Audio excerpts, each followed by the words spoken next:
Pronóstico, un resultado para hoy. 1-0 y para casa.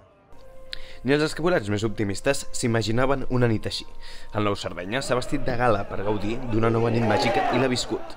En els primers minuts ha dominat el Sabadell, però mica en mica l'Europa s'ha refet i ha començat a gaudir d'ocasions per obrir la llauna.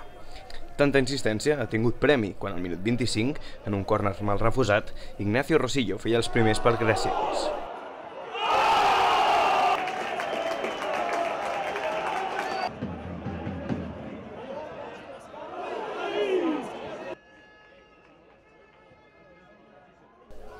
Els de Pedro Dolera no han afluixat i han continuat assetjant la porteria sabadellenca fins que en una pèrdua en la zona defensiva dels visitants l'ha aprofitat Javi Lara per fer el segon en una gran paret amb Pobes.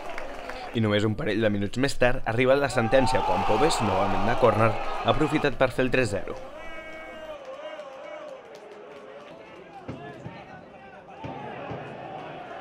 A la represa, mateix guió, la majoria d'ocasions pels barcelonins, més enllà d'un xut de Juanto que ha sortit fregant el pal. Malgrat les oportunitats, el marcador no s'ha mogut. Els jugadors normalment han donat un pas endavant i bueno, ens han posat a la final i la veritat és que és per estar molt orgullós després de tants anys i bueno, una alegria que donem al soci i una alegria que ens portem nosaltres.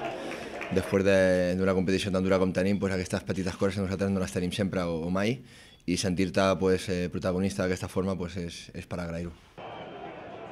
Al final, victòria de l'Europa per 3-0, que torna, 17 anys després, a jugar una final de la Copa Catalunya, la tercera en la seva història.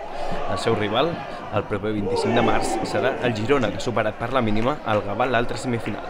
L'entrenador escapulat, Pedro Dolera, tenia molt clar quin vol que sigui l'escenari d'aquesta final.